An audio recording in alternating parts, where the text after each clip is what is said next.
Okay guys, I-30. The point of this class, first of all, a lot of guys from the top of guard, they reach, they push on the neck, or they masapão choke. We have to know, first of all, feel comfortable. Always got to defend your neck. Just because I say it won't work, I've almost been put to sleep with masapão from inside, from me on the bottom.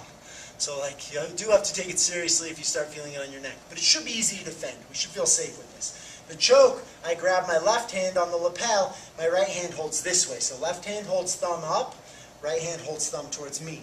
And I'm going to push that way. So I get my weight up on him, and I'm going to make him tap.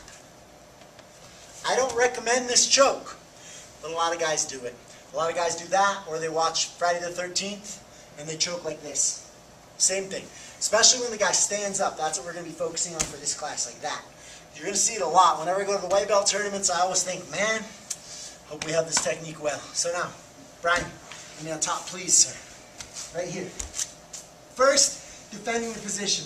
If it's the Friday the 13th choke, I can usually tuck my chin, I can move his arms out, I can go how I want. Usually not as dangerous. The masapão is the one that can start putting you to sleep. Do it light just so I can explain it. Go ahead. He gets up. All his weight's on this arm. What I got to do is roll this way, grab the top of his fist, pinch my elbow down. So I grab, pinch, and now I roll my whole body back. And that's going to pull it off my neck. That being said, what we're going to do right now is armbar him, so we're going to attack. But if you feel in too much danger, pressure, roll, grab, pull it back.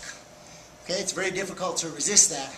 But what I'm going to do is when he does that, my movement's this. I'm going to start with my hand, one on the lapel, one on the tricep. This is usually where I start. So when we're down on the knees, if I don't know what to do, I put a hand in the lapel. Because now if he spaces out, I can threaten the front choke.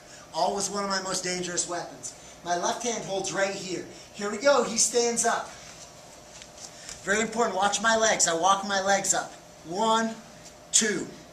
Okay? That's the first most important part. I don't let go and try to go right for the armbar. I go 1, 2. Sometimes if I have to go 3, 4, that's fine, but I usually do it in 2. I keep my hips as high as I can. Now look at my hands. I let go with the arm that's deep. This is the one I want. I reach like this. Look, both hands are pointing palms towards him. Grab right like that. Right like that. Right like that. I like to have the students do this. Grab.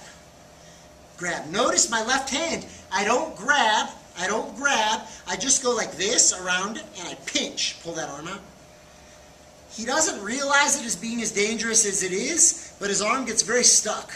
Kind of like if you have children, Curious George sticks his hand in the bottle and he can't get his hand out. Right here I make a small hole and now his hand is bigger than his wrist. So here we go. Boom, they practice. Walk the legs up, switch. Now this is palm away because what I'm going to do now is pivot my body, come around on the armbar. Now, bop, there's my armbar. The next thing that we practice from here is immediately I'm going to try to sweep the guy. So if I get the arm right away, that's great. Don't put your weight down yet. But when the guy puts his weight down, sometimes I don't get it right away. So notice, he's a table with 3 legs. 1, 2, 3. But the one direction I can push him that he's not going to be able to defend it is that way. So I'm strong with my hamstrings, but right now my hamstrings are pushing towards this leg. Okay? So I need to take my head and put it between his legs. Now he's going to lose his balance. He has nowhere to stop. And now I can finish the armbar. Once again, please, sir. Brian's in my guard. Do a little quicker. He stands up. 1, 2, switch. Bang. There's my armbar. I can finish it right here. Notice, this is exactly how I like to finish the armbar. From the guard. I get good leverage. I can come up higher right on his wrist. Bent with my elbow, bang, there's my armbar. What happens is the guy doesn't, he puts his weight down on me, so right away I'm spinning and getting ready to sweep. Right back up. Sometimes, spin around so I face the camera, please. The other way. So here I am. Sometimes what happens, he gets down on me and I have to do the sweep. Like he starts really focusing on defending this arm. Defend your arm. My hand has to stay through the middle like that. So I always threaten the armbar. If he lets go, where I have the opportunity, I'm going to grab his arm right there and armbar him. But he's low. My hand grabs right under here.